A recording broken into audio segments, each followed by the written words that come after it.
ಲೋಕಸಭಾ ಚುನಾವಣಾ ಹಿನ್ನೆಲೆಯಲ್ಲಿ ಬಿಜೆಪಿ ಹಾಗೆ ಜೆಡಿಎಸ್ ಮೈತ್ರಿಯಾಗಿದ್ದು, ಆರಂಭದಿಂದಲೂ ಕೆಲವು ಬಿಜೆಪಿ ನಾಯಕರು ಮೈತ್ರಿಗೆ ತೀವ್ರ ವಿರೋಧ ವ್ಯಕ್ತಪಡಿಸಿದ್ದಾರೆ. ಹಾಸನದಲ್ಲಿ ಪ್ರೀತಂ ಗೌಡ ಅವರು ಜೆಡಿಎಸ್ ಜೊತೆಗಿನ ಮೈತ್ರಿ ಬಗ್ಗೆ ಬಹಿರಂಗವಾಗಿ ಅಸಮಾಧಾನ ಹೊರಹಾಕಿದ್ದು, ಈಗ ಚುನಾವಣೆ ಹತ್ತಿರವಾಗ್ತಾ ಇದ್ದ ಹಾಗೆ ದಳಪತಿಗಳಿಗೆ ಶಾಕ್ ಕೊಟ್ಟಿದ್ದಾರೆ.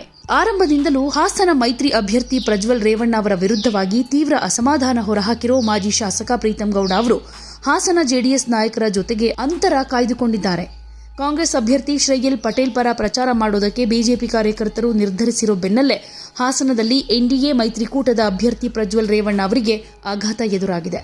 ಬಿಜೆಪಿಯ ಮಾಜಿ ಶಾಸಕ ಪ್ರೀತಂ ಜೆ ಗೌಡ ಅವರ ಆಪ್ತರಾಗಿದ್ದ ಉದ್ದೂರು ಪುರುಷೋತ್ತಮ್ ನೇತೃತ್ವದಲ್ಲಿ ಬಿಜೆಪಿ ಕಾರ್ಯಕರ್ತರು ಕಾಂಗ್ರೆಸ್ ಅಭ್ಯರ್ಥಿ ಪರವಾಗಿ ಕಾರ್ಯನಿರ್ವಹಿಸ್ತಾ ಇದ್ದಾರೆ. 2018ರ ವಿಧಾನಸಭಾ ಚುನಾವಣೆಯಲ್ಲಿ ಹಾಸನದಲ್ಲಿ ಪ್ರೀತಂ ಗೆಲುವಿನಲ್ಲಿ ಪ್ರಮುಖ ಪಾತ್ರ ವಹಿಸಿದ್ದ ಪುರುಷೋತ್ತಮ್ ನೂರಾರು ಬಿಜೆಪಿ ಕಾರ್ಯಕರ್ತರೊಂದಿಗೆ ಶ್ರೇಯಸ್ ಪಟೇಲ್ ಅವರನ್ನ ಭೇಟಿಯಾಗಿದ್ದಾರೆ.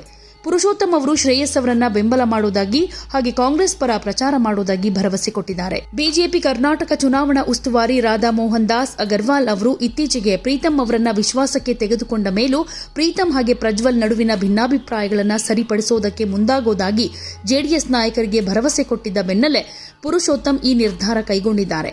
ಆದರೆ ಪ್ರೀತಂ ಗೌಡ ಹಾಗೂ ಪ್ರಜ್ವಲ್ ರೇವಣ್ಣ ನಡುವಿನ ಭಿನ್ನಾಭಿಪ್ರಾಯ ಕೊನೆಗೊಳ್ಳೋ ಲಕ್ಷಣಗಳೇ ಕಾಣಿಸ್ತಾ ಇಲ್ಲ ಅಂತ ಹೇಳಲಾಗ್ತಾ ಇದ್ದು, ಬಿಜೆಪಿಯ ಹಿರಿಯ ನಾಯಕರು ಸಮಸ್ಯೆ ಬಗೆಹರಿಸೋದಕ್ಕೆ ಆಸಕ್ತಿ ತೋರಿಸ್ತಾ ಇಲ್ಲ ಎನ್ನಲಾಗ್ತಿದೆ. ಮೈಸೂರಿನಲ್ಲಿ ಎನ್ಡಿಎ ಅಭ್ಯರ್ಥಿ ಯದುವೀರ್ ಕೃಷ್ಣದತ್ತ ಒಡೆಯರ್ ಪರ ಪ್ರಚಾರ ನಡೆಸ್ತಾ ಇರೋ ಪ್ರಜ್ವಲ್ ಅವರನ್ನ ಪ್ರೀತಂ ಬಳಿ ಕರೆದೊಯ್ದು ಸಮಸ್ಯೆ ಬಗೆಹರಿಸಿಕೊಳ್ಳೋದಕ್ಕೆ ಪ್ರಾಮಾಣಿಕ ಪ್ರಯತ್ನ ಮಾಡೋದಾಗಿ ಅಗರ್ವಾಲ್ ನಾಯಕರಿಗೆ ಭರವಸೆ ಕೊಟ್ಟಿದ್ರು.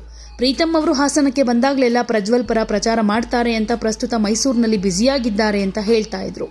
ಆದರೆ ಮೇಲ್ನೋಟಕ್ಕೆ ಎಲ್ಲವೂ ಸರಿ ಇದ್ದ ಹಾಗೆ ಕಾಣಿಸ್ತಾ ಇದ್ರು ಕೂಡ ಪ್ರಜ್ವಲ್ ಪರ ಪ್ರೀತಂಗೆ ಇನ್ನೂ ಕೂಡ ಮುನಿಸು ಕಮ್ಮಿ ಆಗಿಲ್ಲ.